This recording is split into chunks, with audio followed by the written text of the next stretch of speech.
Cause out whether reality is a dream or you a dream or reality. We're all a part of the answer to the meaning of it all. Come in and join us for the moment we call now. Rise up, join in, raise the whole vibration.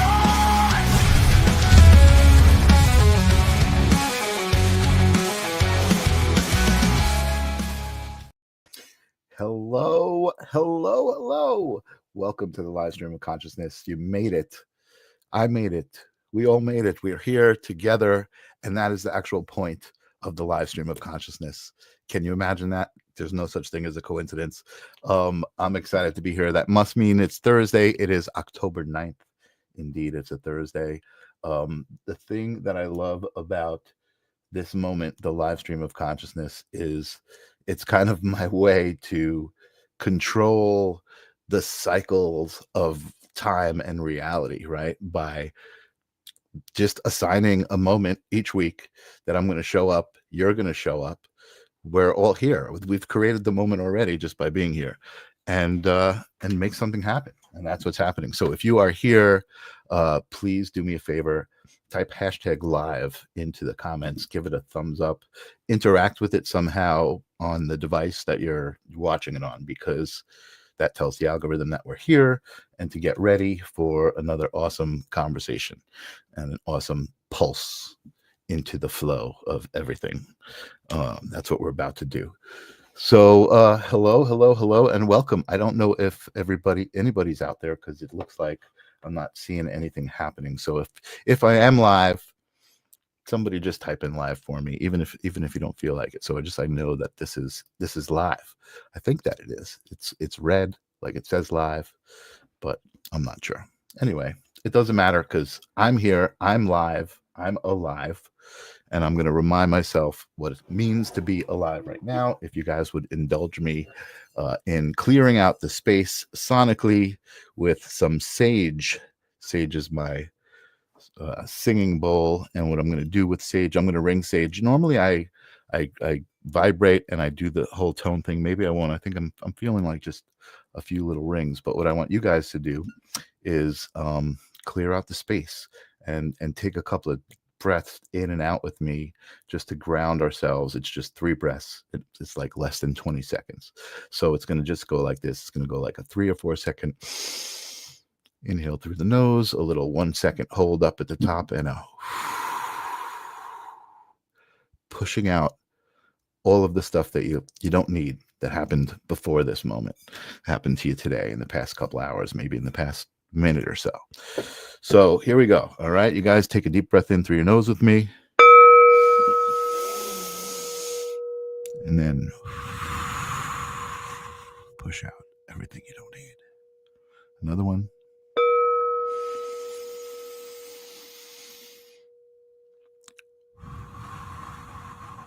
Pushing out what you don't need. Oh, it feels so good to push out what you don't need. I love that. One more time. Bring it into love. Bring it in the moment. Pushing out that stuff. Let's not even give it a name. Let's not speak it aloud, because it's stuff we don't need, and it's gone. I love that. Here we are. I'm here now. I'm feeling good. I see Helen Wagner out there. Thank you, Helen. And she's saying hello, Michael and Suri. Good to see you, Helen. You're in for a wonderful conversation. Excuse me. Before I start that conversation, I do want to give a shout out to the Sacred Spiral Network. Even though this is like my piece of the internet, the live stream of consciousness is where I started, and the Sacred Spiral brought me into their world, and there's so many amazing people there. Kelly Brickle, who is like the core of it all, and also Jennifer Rose. I want to give Jennifer Rose a nice shout out, because she's always sharing the live stream on her pages. So if you're here from her pages, a special hello to you, and a special hug to both Kelly and to Jennifer. And Suri, my guest tonight, also has an amazing show, or I think she might have 2 shows now. I'm not sure. She's always on other people's shows. It's such a great place. But the live stream of consciousness is a celebration. We're here intentionally, so let's celebrate together. And hello, Amy Mann. Welcome to the live stream. We're going to celebrate together by welcoming an amazing soul who's been on the show before, who has so many amazing things to say. I always enjoy my conversations with the beautiful Suri Sawyer. Welcome to the live stream of consciousness. How you doing? I'm good, Michael Zinn. So good to be here. And also, yes, Kelly Brickle, Jennifer Rose, we love you so much. Shout out. Yeah. Really, really, an awesome group. It's awesome to be on this vibe, right? To be on this frequency where you're putting something out and people respond, and people are always showing up in the audiences of those shows with so much love and respect for each other. And I love how all of the mediums go to the other mediums for readings, and it's such a great community. I love it. It's a cool little family. I'm glad to be a part of it. Yes. And that's how we met. Awesome. Yeah. So Hi, there she is. Hello. So normally you're in Costa Rica, and I was thinking about that earlier, and I was thinking about the idea of a celebration, and I was celebrating the idea that here I am, in my bedroom in New York, and I'm talking to Suri, who's in Costa Rica, but you're not actually in Costa Rica today. You're in California with your folks. But even that idea, it's still worth celebrating that this platform connects so many people. I know, especially on the Sacred Spiral Network, I see people coming in from South Africa and Australia all the time, Hawaii. It's just so awesome, and a reason to celebrate. Like, this is amazing. Absolutely. This is amazing. Very cool. So you do a lot of really cool things. You I don't even remember what we titled you on the episode, because you're just an amazing conduit for energy and love and healing, and I think you do a lot, like, you do yoga and you do all of these different practices, and I've come to learn how you sing, and I've seen you sing some beautiful stuff, and you're playing music with a band, which is also like, I love seeing that, because to me that there's so much pure channeling energy in playing music in a band, especially with other people. That connection is amazing. Yeah. Thanks for seeing me, Michael. Yeah. Oh, I see you.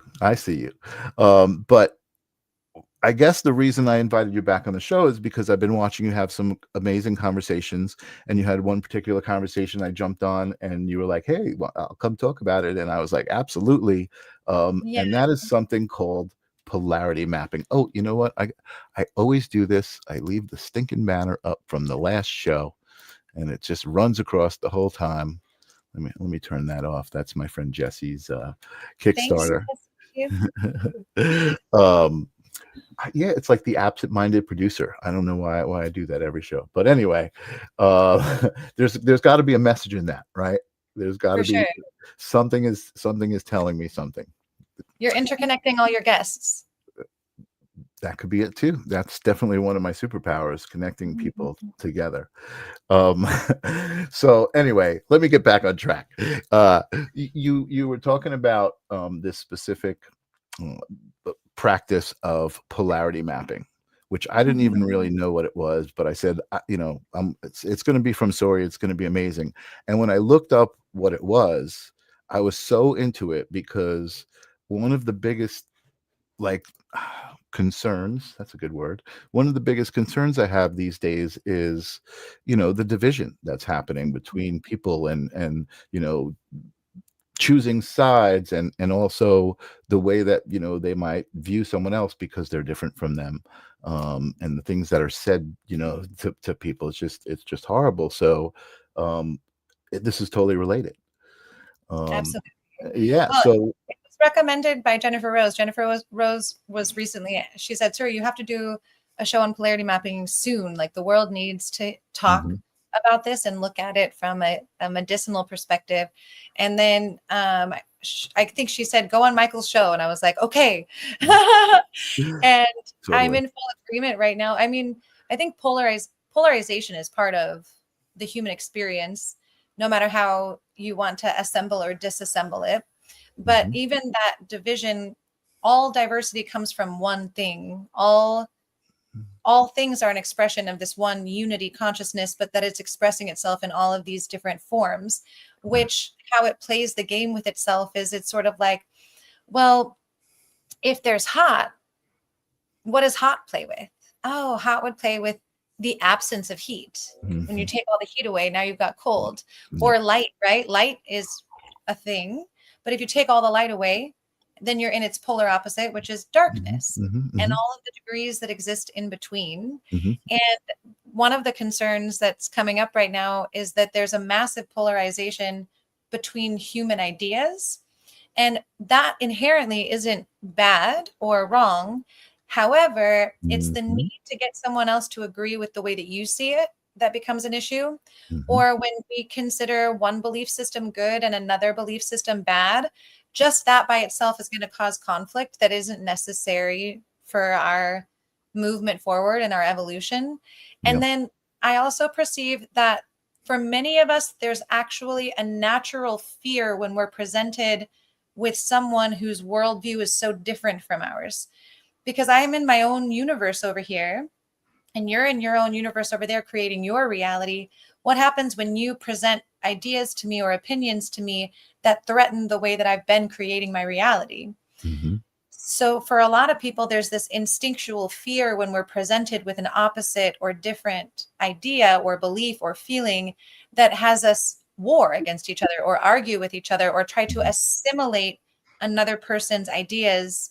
Like, I'm going to consume you with my ideas, and then when you agree with me, I'll feel safer. Wow. So I want to interrupt for a second because I had a lot of things coming into my brain, and this idea of what you're talking about, because I think a lot of people have difficulty understanding that idea, right? That, wait a second, if everything is just one thing, then how can there be good and bad? And what does that even mean? And it is a difficult concept. However, imagine, if you can, a coin with only one side. Right. You can't imagine it, because it wouldn't be a coin if it didn't have both sides. So that's what I was imagining, like a way to say, like, there's a way that both things can be, but it's still the same thing, right? But it also relates to what you were saying about opinions about things and the way you see something, because imagine if you're on one side of that coin, you have no idea what's on the other side of that coin or what it even means. So being presented with, oh, look, this is from the other side of the coin, it's like fear. It's like, what the hell is that? I don't understand it. And I love the idea of polarity mapping being kind of like the key to existing on your side of the coin, knowing there's another side of the coin and being cool with it. Is that accurate, would you say? 100%. And the funny thing is both sides of the coin are still the same coin. It's all one. I think that's a fundamental aspect of that analogy too. And also, in a certain way, one side of the coin creates the other side of the coin. Like, they create each other. And so that's another fundamental like thing too, is that sometimes when we get really polarized in a belief or way of being, we actually create the polarized opposite. And this is kind of an extreme example, but the like this polarized idea of like marriage is only between a man and a woman. This is how it is. Like, it's keep it this way. And then on the other side, it's like, wait, couldn't it be for everyone? And but like in some weird way, those two camps are creating each other because they're responding to each other in the stimuli. So a lot of the issues that arise are actually created by the nature of like attraction. Right. I love it. And I think Helen is a good friend of mine. I think this is going to be a great conversation for her to listen to, because she says, I'm polarized within myself. My higher self has been at war with my lesser self, one half angry and the other trying to maintain calm and love. It makes me feel like I'm crazy. I must be delusional to believe so differently from so many others' perspective and perception. So I think this is a good conversation for people who might feel similar to that. Like, wait a second, I'm all about love, but I do get upset about things. I do like the thing that I talk about with Janice a lot is judgment, right? Because there are moments that I'm like, oh, look at this guy, and I feel it. I feel it in my essence. I'm like, why am I judging this person? Why am I feeling this way? And it's just evident, right? And that's why I want to hear the conversation, because it's okay to feel that way. It is. It's perfectly wonderful. Helen, if you're open to it, go grab a journal and a pen. And then as we go through the polarity mapping, I'm going to have you do your own with this idea of angry and calm. I love it. I love it. And you can go through it and then share it with us later if you'd like to. I can't wait. I'm I just struggling. want to remind people, this is a good point. Now that we're doing work together, and now that we're getting into something, we've never had a PowerPoint presentation given to us before on the live stream of consciousness. But I want to remind people that this is still the only podcast you will find on the internet that offers a 100% money back guarantee.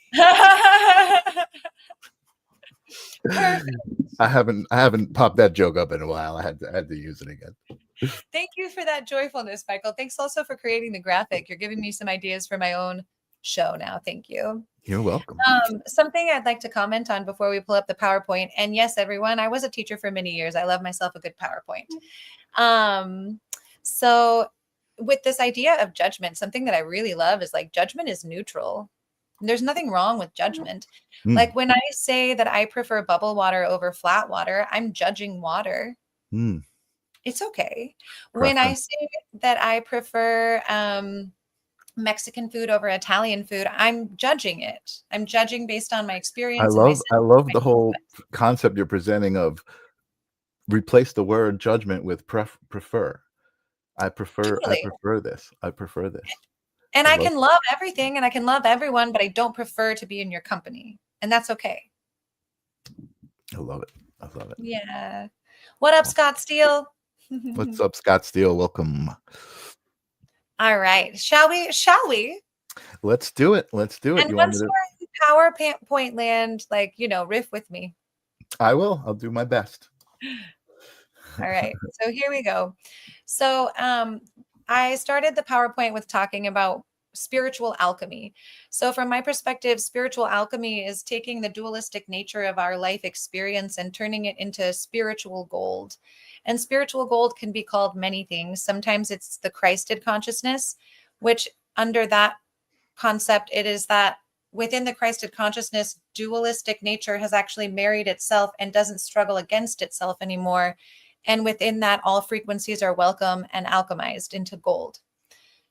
So spiritual alchemy is the practice aimed at transforming the raw base elements of the human experience, our dualistic nature, into the third energy, beyond duality, or spiritual gold. Rumi referred to this concept in his writings. Out beyond ideas of wrongdoing and right doing, there is a field. I'll meet you there. When the soul lays down in that grass, the world is too full to talk about. Ideas, language, and even the phrase each other don't make any sense. Wow.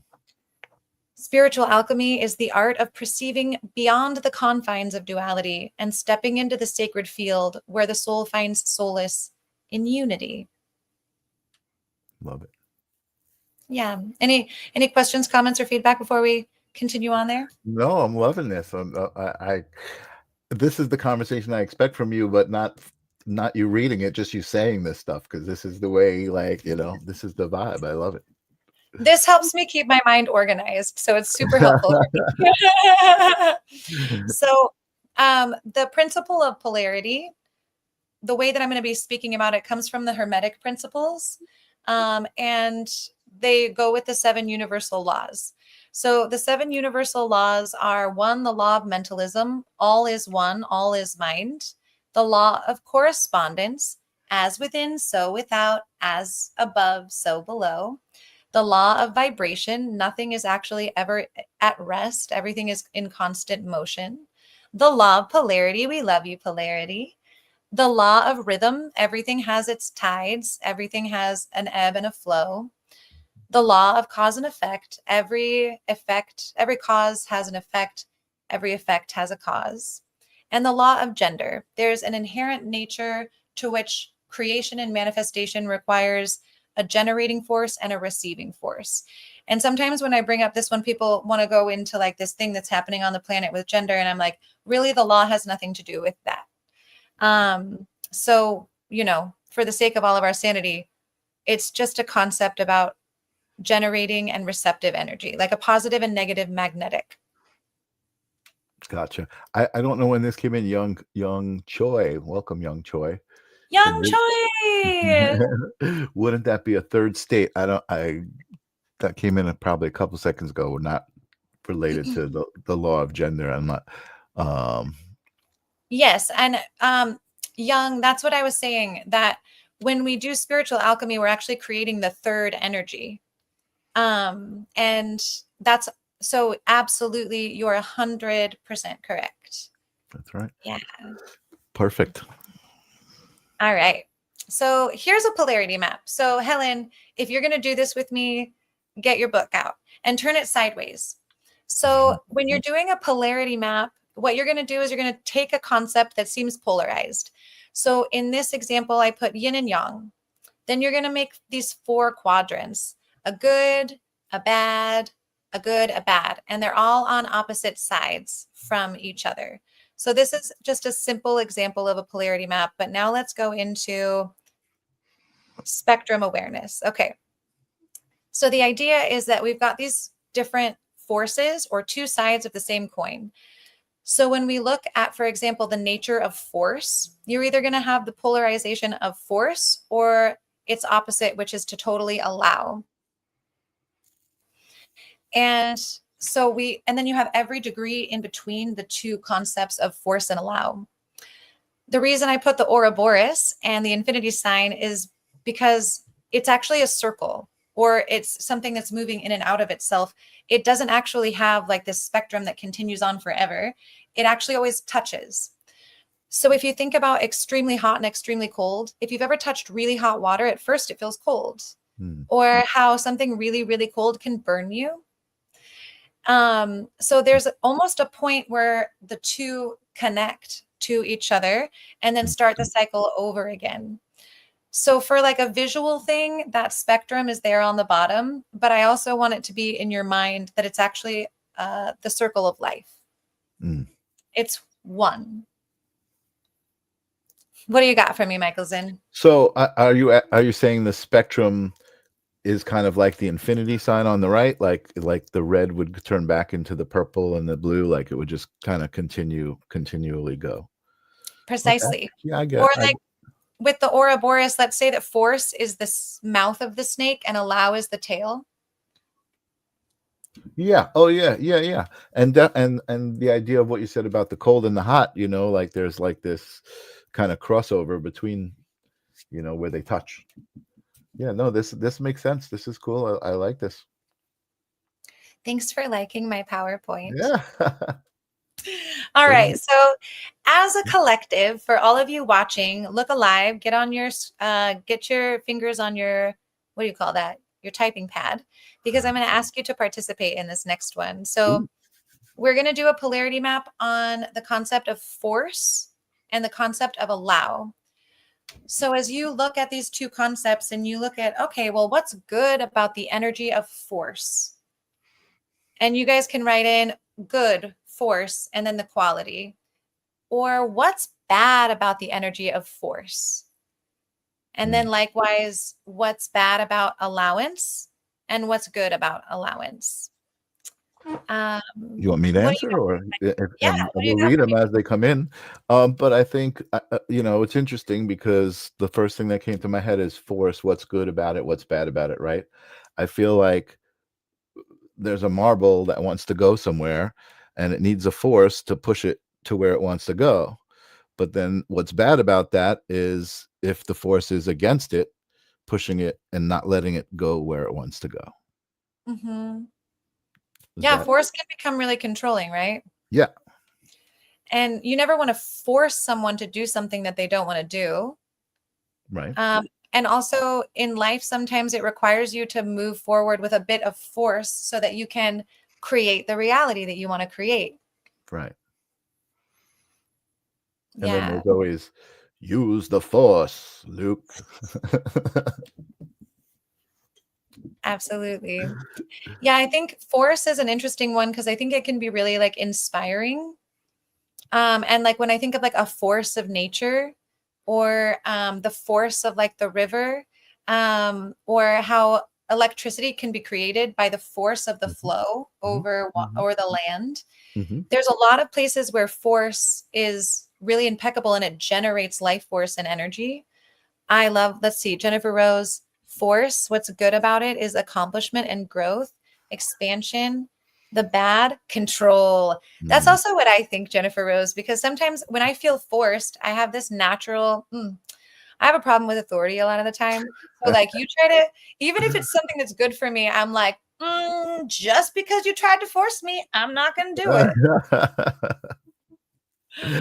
That's so funny. Helen's taking a break. Her brain is ready to go to bed. So I don't yeah, understand you know this. what? Listen tomorrow, Helen, and you're always welcome to comment and get in touch with me and let me know what you think. Suri is magical, so definitely come back and watch the replay. Perfect. So if you guys are open to it, I'm going to go across now to the one that I filled out and we can go over it together. Jennifer Rose. Oh. Let's see. I'm going to have to make this bigger. So what I wrote down for filling this out by the quadrants is good about force. It's motivation. It can drive individuals or groups to achieve goals. It's a change catalyst. It facilitates transformation and progress. It's strength and power. It provides the ability to overcome obstacles. Dynamic movement. It encourages active engagement and participation. Problem solving can lead to innovative solutions through effort and determination. Those all seem like pretty good things, right? Mm-hmm. It's got like a warrior vibe there, or CEO vibe maybe. And then what's bad about force is that it's got a destructive potential and it can cause harm and damage when applied in excess. Resistance. You'll meet opposition from others, leading to conflict and stress. Fatigue. Continuous application can lead to exhaustion and burnout. Inefficiency can require significant resources for minimal output. Interesting. Short-term focus may prioritize immediate results over long-term sustainability.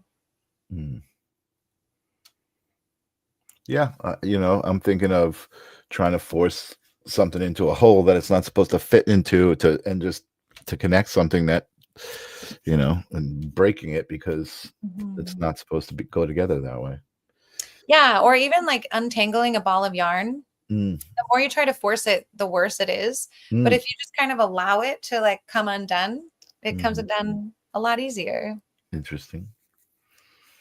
I like that. Okay, shall we go into allow, Michael? Certainly. Yes, okay. You're allowed. I'm allowed. Thank you so much for not forcing me into something else. So what I have here for the positive or the bad of allow is that you become passive. May lead to inaction or complacency in certain situations. Dependency can foster reliance on external factors or others. Lack of control may result in feelings of helplessness or uncertainty. Missed opportunities. Potential benefits might be overlooked due to excessive allowance. Ambiguity can create confusion about boundaries and expectations. Yeah, that was when you started talking, and I was like, "Oh yeah, what's bad about allow?" And then I realized you could, if you allow people to go past your boundaries, that's not a good thing. You need to hold on to your boundaries. Allow. Yeah, those things make sense. I mean, I kind of feel like I see what's going on here. You know what I mean? Like each whatever it is that's in the middle there that you're talking about, and trying to find the good and the bad. There is both. It's always going to exist. There's polarity in everything. Absolutely. So one of the things I think is interesting, I've done this for years with all kinds of people, and sometimes two words will go in there and people are like, I really can't think of anything that's bad about this feeling. And I really can't think of anything that's good about this other feeling. And then I'm like, well, what you just revealed is how out of balance you are with this concept as a neutral concept. So as long as it's not neutral in you, when you hit this one state, you'll always fight against it. And you'll always want to stay in this other state. But just because of the natural law of polarity, you're going to be experiencing both in your lifetime. So how do you allow them to coexist in a peacefulness instead of fighting against one or the other? How do you? Well, let's continue. It's a great question. I love the question. Yeah. So, okay, what's good about allow? Flexibility encourages adaptability and openness to new experiences. Calmness promotes a sense of peace and reduces stress. Trust building fosters a strong relationship through acceptance and understanding. Creativity allows for exploration and innovation without rigid constraints. Empowerment encourages individuals to make their own choices and take ownership. So what I think, so typically what's going to happen in the way that polarity works is, let's say that I'm in a really good season of force. So that upper left quadrant, I'm in the part where I'm feeling motivated. I'm changing things around. I'm using my time to like be like, I'm going to do this at this time and this at this time and this at this time. And I'm becoming very disciplined. And even when I don't want to meditate, I force myself to meditate and so on and so forth, right? Eventually that takes you down into the bad of force where you start to feel burned out. Maybe the rigidity that you've been operating under is starting to create stress and affect relationships. Maybe you've realized that you've had this really short-term focus and it actually is not helping you in the long term. So you go from the good into the bad, which almost always leads to the bad about allowing, because you've tried the force thing and it's not working. So then you become, well, I just kind of give up and I'll just allow the universe to do what it does. And then you may become complacent, miss opportunities because you've gone into such a state of allowing, which then usually launches you down into the last quadrant, which is the good of allowing, which opens up the doorway again to the good of force. Yeah, I see that. Yeah, I get that now. Yeah. Okay, this is starting to become clear. Yeah. Hang on, I got a shout out to Jennifer Rose. Shout out, do it. Everything turn, turn, turn. There is a season, turn, turn, turn. Nice. Resonates with Courtney. Awesome. What's up, Courtney Lopez? Thanks for being here, Courtney Lopez. So here's what happens. So sometimes we want to be in one quadrant and not the other quadrant. I think we've all known people who are really in the quadrant of they live their life by force. And you may notice that those people actually repel a lot of other people because they don't want to be controlled. And then you've got people who really live in that allowing category where I think I'm more on the allowance category where I'm like, it's the surrender experiment, everyone. Like life be doing what life be doing. And we just kind of see what happens and we flow with it. But as a result, I've ended up in some situations where I'm like, you know what? If I just took a little bit more accountability and I used a little bit more of my creative force to navigate this, I could avoid situations like this. So it's about noticing where you are in the dynamic and also having the allowance of all four quadrants, like almost at the same time, no longer allowing the mind to separate the sensations into polarized places, but realizing they're actually the exact same nature. I love it. Cool. You got any comments? I mean, yeah, I mean, even though I feel like this is like inherent, like I know this stuff, you know what I mean? It's always good to see it kind of laid out, I think, because I think for me, part of my desire is to communicate to people, that life doesn't need to be so hard, and I think that, you know, like you said, you see people in these certain quadrants and they kind of get stuck there and they don't allow themselves to flow through and, you know, and move around. So I told you earlier, there was a situation, you know, I was talking to a friend of mine and he was telling me some things about how he was feeling. You know, this particular guy doesn't call him, you know, to give him work, and it bothers him because he used to, and I'm like, why are you letting that bother you? Like, it's, that has nothing to do with you, you know. And I was just trying to explain it, and he was stuck in his point of the relationship that he had with this guy and what it meant to him, and I was kind of like, I wasn't allowing him to just feel the way he felt. I was allowing him to it, but I was trying to help. I felt like I was trying to help. And so we just got into this conversation and he started getting really mad at me and yelling at me, and you're not listening to me, and whatever it was, he was getting mad and yelling. And I kind of like, I just like chuckled a little bit, because to me, I was like, wow, you know, look at what, I just felt very different from him. I don't want to judge right now and say, you know, you know, that, oh, look at what you're letting this little thing do to you, right? Because that's how I was seeing it. And it was just an interesting moment. And then he got mad when I just chuckled a little bit, because he felt that was condescending, and that was not how it was meant at all. But I guess in a way the chuckle was meant to be like, wow, like, I'm way past that, right? And again, that's a bit of judgment, right? Like, if I'm ahead or behind somebody, right? So it was just that whole process of the reflection of it all, even though like he handled it completely different than I would have. And so that caused that moment, and it was okay. And later he, you know, he texted me, he's like, I'm sorry, I got a little uppity. And I said, me too. Like, you know, like, I'm sorry, you know, I chuckled. I realized how it could be condescending, and it wasn't meant that way. You know, I love you, you know, and it gave me the chance to say I love you. You know what I mean? It gave him the chance to say it in his way, you know.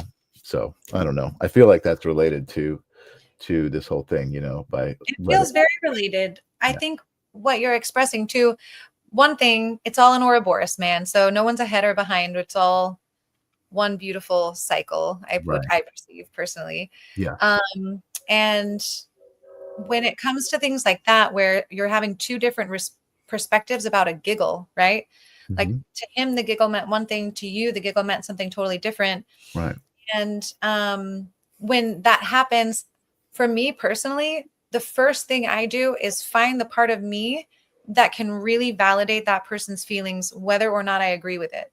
Right. And just find that place inside to be like, whatever the feeling is that's coming up for you, the feeling is valid. Yep. And right now, I think we might be experiencing two different versions of reality. Should we talk about it and figure out like where we got our wires crossed? Or are you good to just agree that we're having totally different experiences and see if we can move on? Yep. That's it. Exactly it. And you know, and again, we got through the moment, and you know, I feel like victory, you know. I feel like, you know, we both got what we were supposed to get out of the moment, you know. I'm glad you got to say I love you. Yeah, me too. You know, it's just, it's right. Exactly. You know, it's exactly what you're talking about, you know, like, you know, find the good in every situation, but let it be, because the bad happened. You know what I mean? Like, the bad is a part of that whole process, right? That it's a process, and you needed the bad to get to that good, and that's, you know, that's a difficult thing. I did have an interesting conversation, and I'm having trepidation about bringing it up, but I guess I have to, because it came into my head. I had an conversation with Jennifer Rose about forgiving Hitler. Just not actually forgiving Hitler, but just the idea of saying those words, right? And what that means, and being able to say it out loud and not trigger yourself. You know what I mean? Even though I'm sure there are people that are triggered by hearing in those words, you know, and that being okay too, like knowing that whole process that just happened, Suri, right? I was like trepidatious about saying it, but I knew that it was going to be okay if someone's going to react to it, because that's going to allow for whatever situation comes out of that, right? It's one of the hardest, most complicated concepts to play with, especially, well, depending on where we are and what kind of day we're having or what kind of trauma we've experienced in our lives. There are certain things that seem incredibly unforgivable. But something that I'd like to bring forward is this idea from one of my favorite books, the Jeshua Channelings, where he's talking about the Christed consciousness, or the third energy. And he says, from the third energy perspective, you might see someone beating someone else, and you don't see one as a victim and you don't see one as the perpetrator. You just look at it without judgment and understand that in this moment, there's a lot of pain, and you can grieve for the pain that's occurring and also hold this neutrality within it. And that's really difficult for a lot of people, because they want to be like, no, this person beat the other person, they're the villain. Or I think we've talked about this other story where this guy was talking to God, and he was like, oh, I don't think my dad should go to heaven. He was a horrible man. He did this to me, this to me, this to me, this to me. And God was like, oh, so you must be like a supreme judge, like come sit in my chair. And he starts to play a series of videos basically from different lifetimes. And he shows him one of this little boy being beat when he's little. And the man in the chair starts crying. And God was like, what do you think about him? Should he go to heaven or should he go to hell? And the man was like, I definitely think he deserves to go to heaven. And then it flashed and it was like, that's your dad. So this polarization of these ideas and these concepts, and being able to stand back and look at something in its wholeness really helps. Yeah, amazing. I love that. And Tim Lorenz is here. I want to say hello. He's saying hello to everybody all at once. Welcome, Tim. Yeah, this is great. I love this. Reminds me of the Shack movie. Very similar. Yep, that story reminds me of the Shack as well. Also, forgiveness will set us free. Also, Young Choi, yes, surf the wave. I heard an interesting, I don't know if this is related, but it just came to my mind because I heard an interesting story. A woman was talking about, it was like a little clip, so I don't know the context of it all, but she was talking about going into heaven and that moment where the life review, right? That she was watching her life review.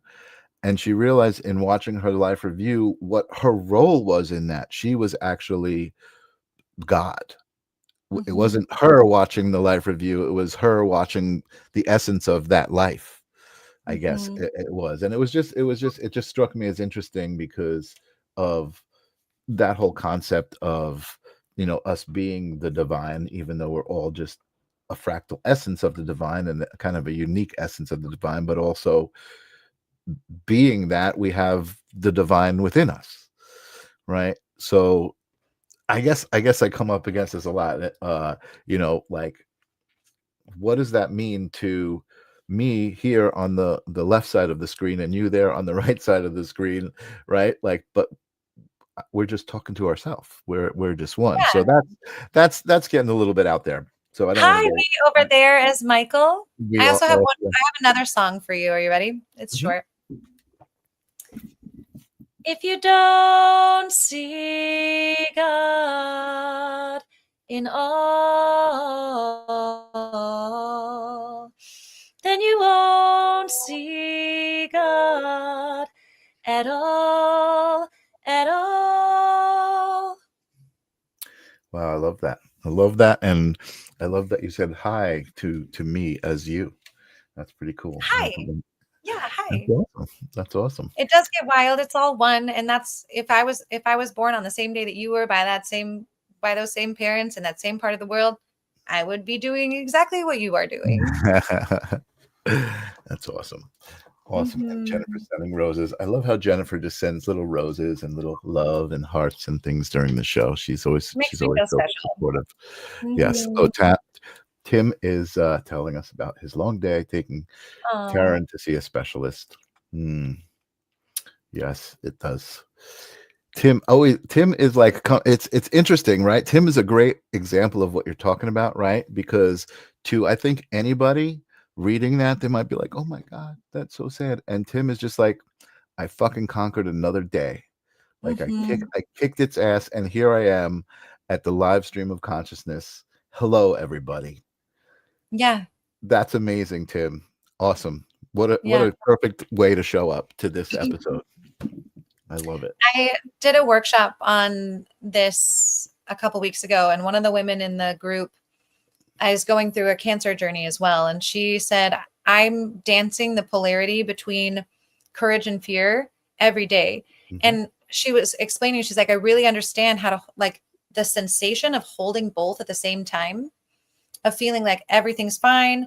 I trust the universe. And then also simultaneously experiencing the fear and the doubt, and how they're kind of coinciding within her at the same time.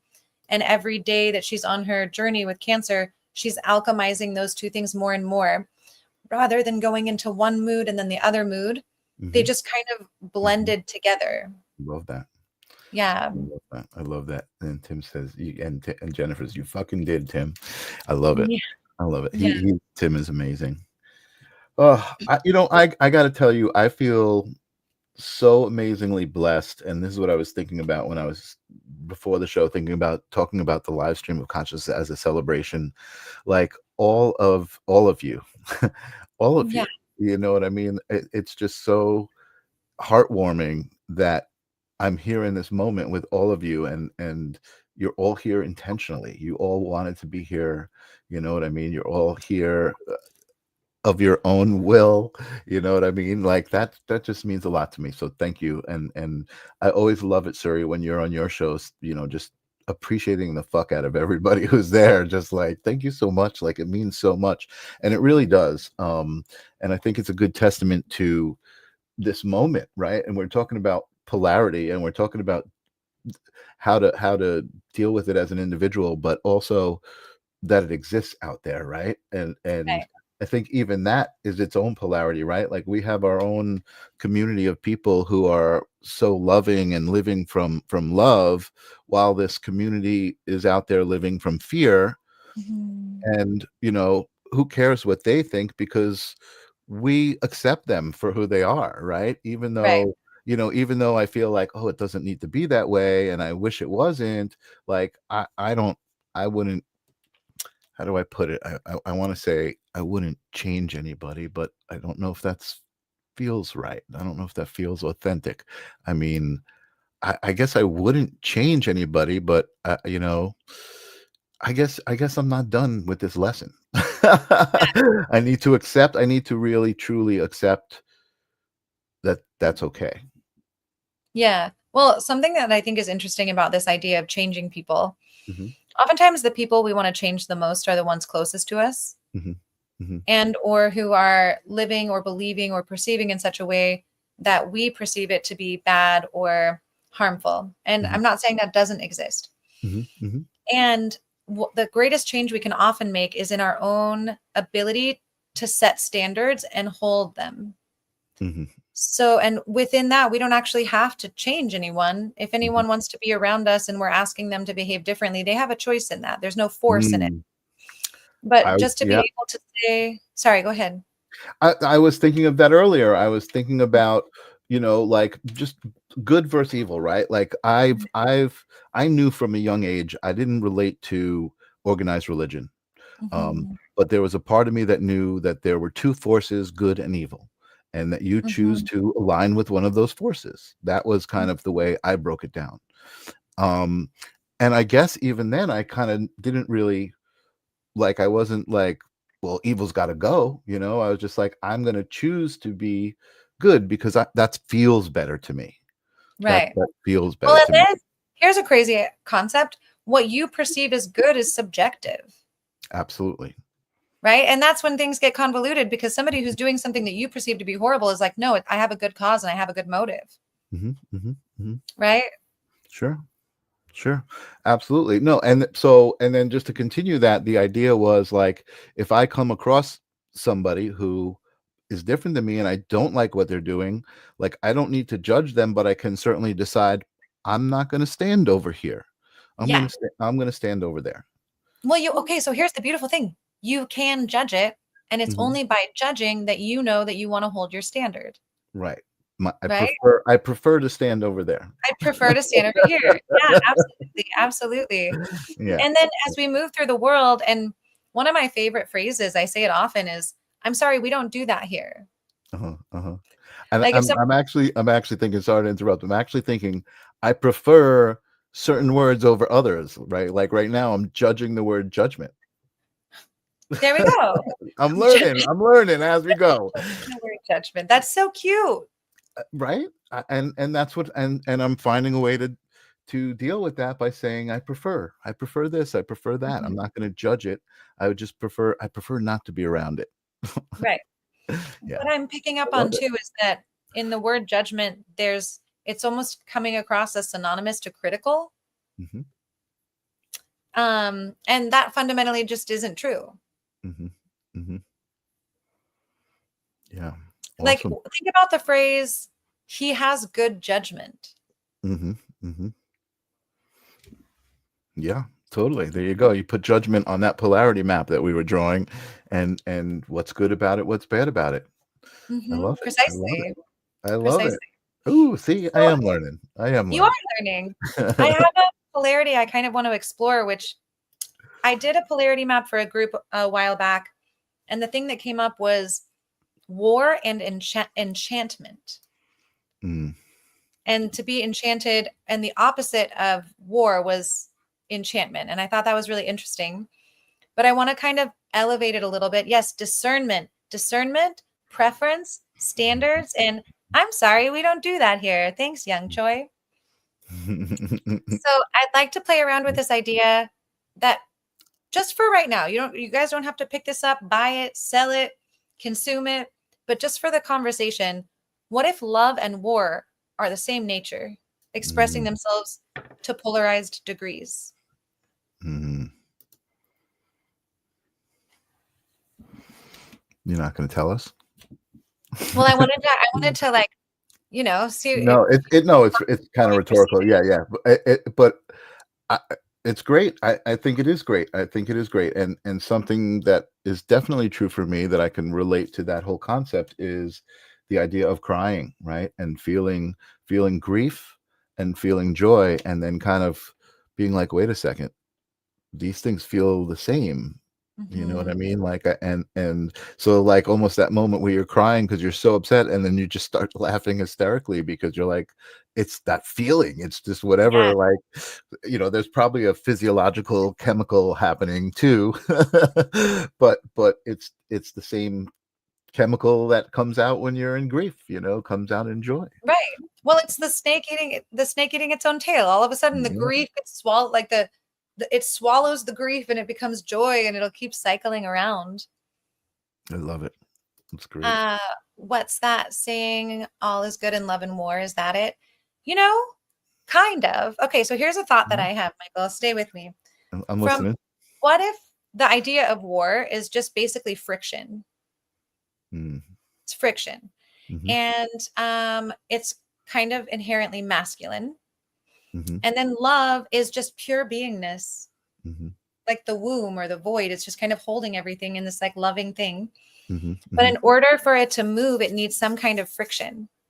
mhm, And friction isn't bad, but the way mhm, that we've mhm, started to interact with the need for friction has gotten really out of balance. mm, mm. And so you want to make good love. You're going to need some friction, right? Um, I was going to say I'm getting a little turned on for some reason. well, because that's what it in almost every mythology, the goddess of love's favorite lover is the god of war. And I Wow. don't think that's a coincidence. I think it's a message to us. It's like, no, actually, these two energies love each other. They're magnetically attracted to each other no matter what mythology you look at. Mhm, mhm. I love that. I love that. Does Mhm. that mean someone cannot love another without wanting to go to war with them? Okay, interesting question. Interesting. And I would say not exactly, but have you ever loved something so much you get love aggressions? Mm. when you're like looking at a baby and you're like, "I'm just smash your face." Yeah, that was a good way to describe. I was like, what is love aggression? But that's a good way to describe it. Yeah, we just got a cat, and I just love, like, oh my god, I just want to squeeze him so hard, like, For yeah. some reason, I want to put your face in my mouth. Yeah, exactly. That's so funny. I think that's one of the manifestations of this friction that comes up when we love something a lot. Mm-hmm. Mm-hmm. For sure. Yeah. For Courtney sure. Lopez, thanks. Amazing. And I'm gonna click that necessary friction to create and learning to do it in different ways all the time and elevating it out of a sense of war as we currently understand it and bringing it into a state where we understand that friction is necessary. So what kind of friction do we want? We Mhm. probably want to be having a lot more orgasms than a lot more guns, right? Like, Mhm. what kind of friction are we creating and how do we up level it? Mhm. And it also makes me think of that very, very fine line between pleasure and pain. Mhm. And like what you were saying, grief and joy, Mhm. it's the same thing. Mhm. So Mhm. how do we elevate it into a place where we understand that if we have pleasure, it borders on and is the same thing as pain. Right. Right. If we want love and that's all we want to be experiencing, we're going to have to learn how to allow friction, which could be making music, right? Like Mhm. banging on a drum, it's friction. Mhm. Mhm. Playing a stringed Mhm. instrument, it's friction. So what kind Mhm. of friction do we want to create or play with to allow love to move? Right. Right. Wow. Yeah.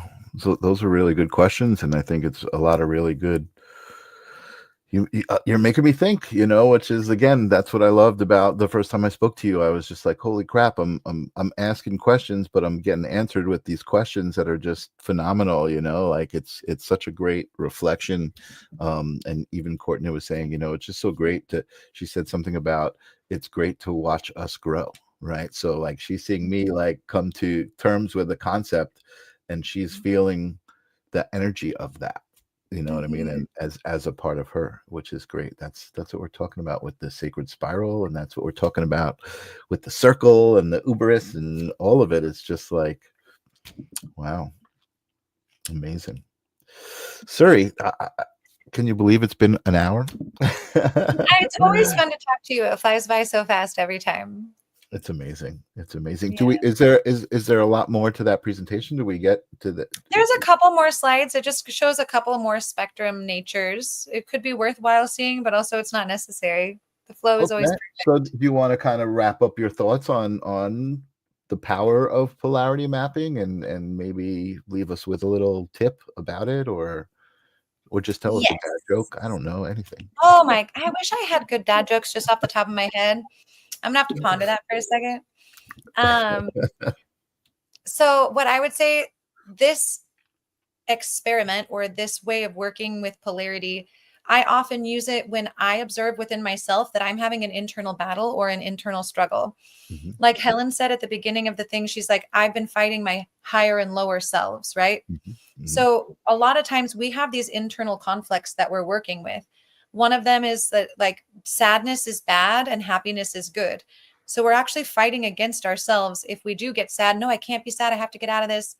And we always want to be happy, and chasing that happiness actually creates more sadness, right? mhm, mhm, mhm, The polarity between like expression, you can either feel really depressed or really manic, which neither one is great, by the way. But mhm, we go through these stages, and when we're in one state, we think we have to get out of it or change it or do something different about it. When mhm, we're in the other one, we never want to leave because we perceive it as it's good. mhm, mhm, So what I highly recommend is, if you're observing something within you that's having a battle, like, I really want to do this thing, but I think this thing is bad. So there's a part of me that desires it, and there's a part of me that's rejecting it. Sit down and bring those things together, figure out how they are the same thing mhm, and how mhm, you can relate to it in a much like healthier and more vibrant way. So that's one way that I personally use it. And that's also how I use it with my clients. If they're mhm, stuck on a concept that's not resolving in their own internal being. You can also do this with relationships and with people that you love, and being like, well, like I feel critical. The force and allow actually came from one of my clients. because they were wanting to force everyone around them to change and be different people, and was becoming really critical and judgmental. And then I was like, what happens if you just like let them be who they are? Can you accept it? But then it came up with all the fears of what she could lose, and how she wouldn't get what she wanted if she just allowed everyone to do what they were doing. So we did this map, and she's been consistently harmonizing, letting her loved ones be as they are, but then setting appropriate standards and holding them. And so balancing those two things out in a much healthier way. So these are the ways that we can use it. And I highly recommend that after you guys have seen this, that you try one on your own with something that you can't reconcile.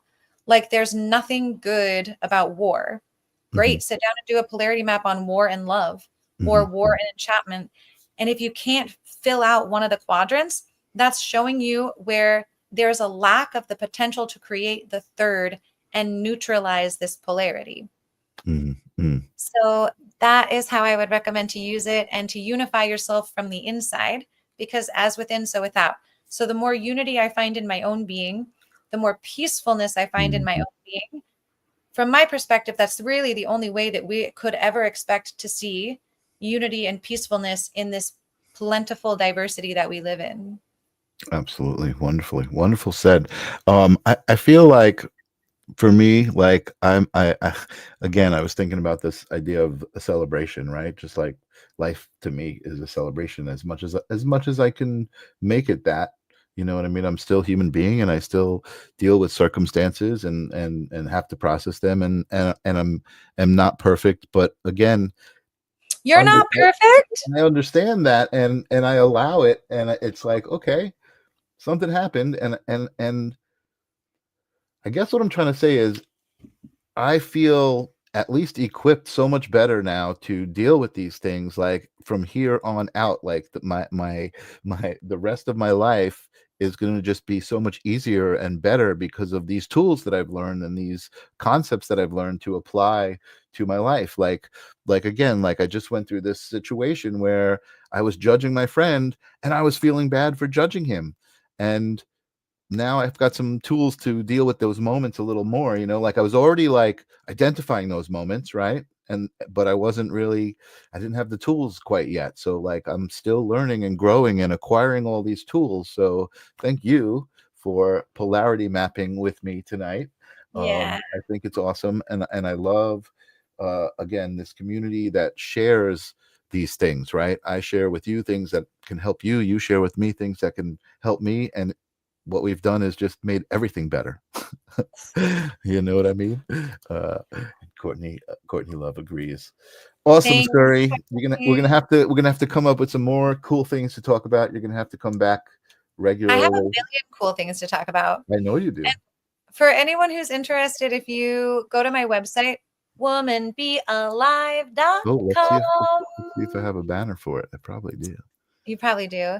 Yeah, if you want to do a personalized polarity map with me, just send me an email. And if you say that you came through Michael Zinn, I would love to play that game with you guys, and I can muscle test for you a polarity that's out of balance currently, and then we can go through that and create the third energy, do a little spiritual alchemy, a little spiritual golding. Awesome. I love it. And if you say you know Michael Zinn, that will make Suri smile.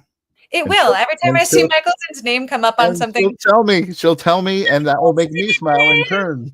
In turn, we've all smiled and made the world a better place just by being. I love it. Thank you, everyone, for your attention. Thank you guys for your attention and for your love. And Suri, thank you so much for being here. And again, I'll be back on Tuesday. I'll be back on Thursday. Who knows what I'll be doing, but it'll be good for sure. Peace.